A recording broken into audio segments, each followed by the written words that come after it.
Oh man, it's a little freaking dang chilly today. It's like 63 degrees in my house and it's about 64 outside. Today's high will be 72 degrees. Partly cloudy.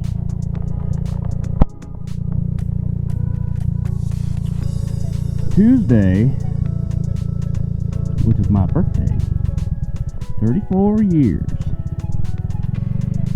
89, which means it'll probably be about 87. I've noticed on days where it's going to be hotter than about 80, the weather's typically about 2 degrees off, and in the colder direction, not in the hotter direction. So that'll be all right. That's all right with me because the mornings are cold. So we keep the house open now. Summertime, it's buttoned up tight. Wintertime, buttoned up tight. I will though. I learned this from some Germans on TikTok. They do this thing every now and then, like once a day or so, where they open up the house and air it all out. And summertime, not so much. Sometimes, depends. Wintertime, though, I like to do it because it just gets stuffy. You know? With the air conditioners running, you know, it's dehumidifying the house. Which is just you know, dehumidification is a byproduct of the cooling process, right? You got hot, warm air going through the evaporator coil, which is the one usually in the garage or your attic or wherever. That hot air passes through these super cold aluminum foils, and as it passes through, the moisture in the air condenses. That's why when you park your car on a hot day after running the AC, you'll notice water dripping from it. Nothing to be alarmed of. It's just an evaporator drain pan. So, but yeah, I'll open up the house during the wintertime every now and then, just to get a little fresh air in there.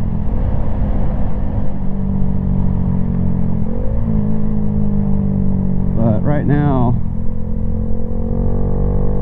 all the windows are open except for my bedroom. It's time to get the air conditioners down out of the window.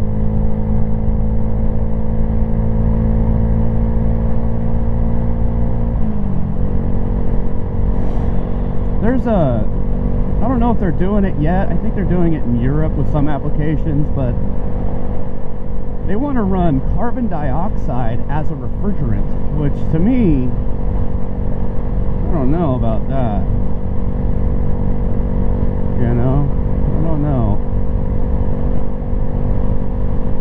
know, because it has to be under, that would have to be under a lot of pressure.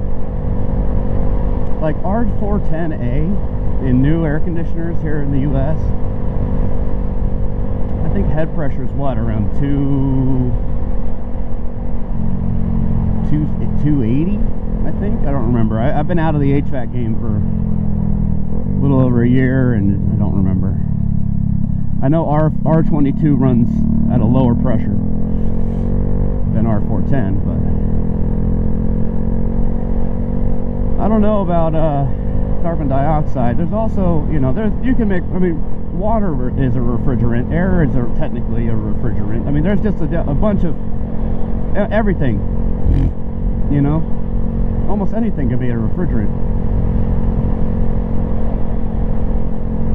Just like how you can make moonshine out of just about everything. Some things are more effective than others. You know what you can use? I learned this. I went to HVAC school. Oh, that place! Holy shit! You can use rubber bands as a means of refrigeration. Sort of. It would be extremely the word I'm looking for? Ineffective.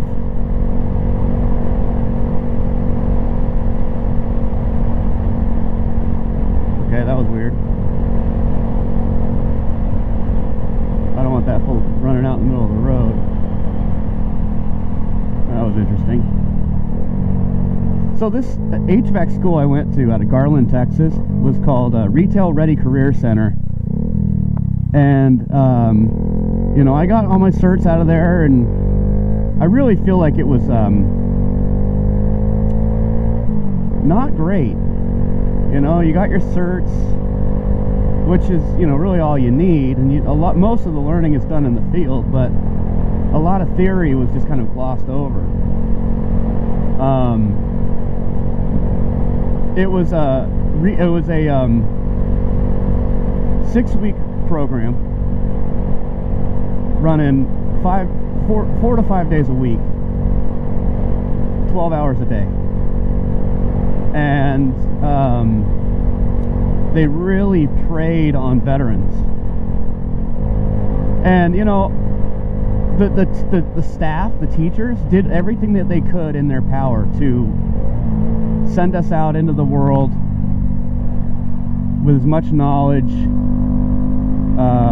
as possible. So I can't fault the instructors. They were great. But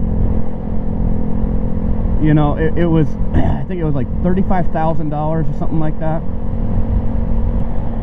And I mean, what they were trying to do, the owner, who ended up having to the VA shut them down because they were really, really big on veterans, huge, which was fine. You know, I appreciate that. But the VA shut them down for not meeting the basic requirements of, you know, a lot of different things. You know, they came in and they would interview some people and be like, "Do you feel like you're getting, you know, what you paid for?" And some people said yes. A lot of people said no. They basically, I mean, it was cool though. They fly you out. You know, like this was all part of your tuition. They fly you out. They board you. They feed you. Breakfast and lunch, and then dinner was on you. You know, they put you up in a hotel. They took care of transportation between the hotel and the class or the school. They would reach out to companies in your area. What the fuck was that? They would reach out to companies in your area, try to get you a job. So, but yeah, anyway, they went under because the VA took a look at them and saw that they had predatory practices going on. The owner, founder, was wanted for tax fraud. I think he had a warrant out for his arrest. It was just, actually, I'll go right. But yeah. It was alright, I guess. Learned the very bare bones basics out of that place. Most of what, you know, and this is with, I mean, HVAC is such a niche field.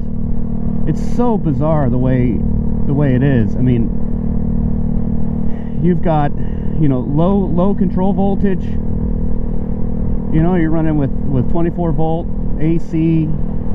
You're dealing with controls. You've got DC currents, you've got, you know, logic control boards, power control boards. Oh, what was the train had one? What was it called? The personality module. That one's weird. A lot of it is though that you just learn in the field. You know, like you walk up to a piece of equipment, you can tell. Like in my neighborhood, I know for a fact.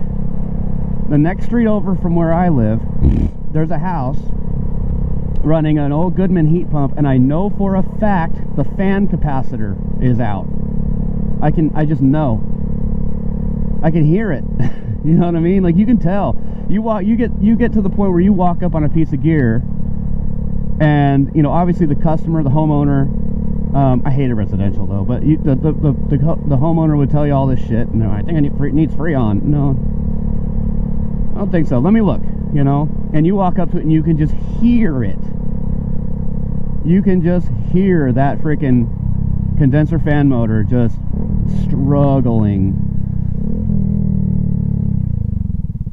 Put your hand on top. Sometimes they'd be out on overtemp, so you'd have to spend a couple minutes with a hose on it, disconnect it from power, and hit it with a cold hose. So, yeah, HVAC, man, weird. Because you're also, you know, like I said, you got control voltage, you got 120, sometimes 240, or not sometimes, always. Air conditioners running on 240, single phase, and that capacitor simulates that third phase, blah, blah, blah, blah, blah. Refrigerants of different types. R410 is the most common now. You had R22, which is the old stuff, phased out. Now you got this new stuff called Blue On, which was a what was that, R435? I don't remember. But Blue On was kind of interesting because when it came out, I was really skeptical about it. But then, I mean, dude, Blue On got crazy good, crazy fast. Like there's a, you know, you'd have to just sign up and prove to them that you're HVAC by answering a couple questions, and then you're in this like club. And they would have someone answer the phone for tech support within, I think they were saying within 5 minutes. And I think the longest I ever waited was 8 for tech support. And man, you could talk to them about fucking everything. You'd be like, dude, I think it's a TXV, but I can't be sure. And they'd be like, well, are you sure you didn't, you know, is it the reversing valve? Are you sure you did, you know, oh, you don't have a magnet? Try this, you know, like, find B or whatever or O, actually, whatever the reversing valve control is. Take that off and on, plug it in and out real fast, and see what happens, you know. Or it'd be like you walk up to a really ancient piece of equipment and you can't find anything about it. Well, some of those tech support dudes were old enough to remember when that thing came out and it was top of the line. And they'll help you just, you know, with troubleshooting. It was fucking great. Really cool. I did not really like doing the conversions though. But that's just because I'm kind of just dumb. Anyway, we're going to hit the gym. We're going to do some squats. We're going to do some bicep curls. And then we're going to do some incline bench press. And then we're going to go for between 2 and 3 mile walk. I'm banking on a 3 mile walk. And then go home and eat some food. Be a good day today. Oh, and I got to finish that path I'm working on. Yesterday I spent a couple hours. I pulled up the old path. Maybe I'll put a couple pictures up in the next video. Pulled up the old paving stones. I have to level it out though, and that's kind of a bitch because I'm kind of dumb. And yeah, put down some sand that I got, and then try to level it out as best I can. Put the paving stones back down. Boom, boom, boom, done. And with that, thank you for watching. I love you. I'll talk to you in the next video.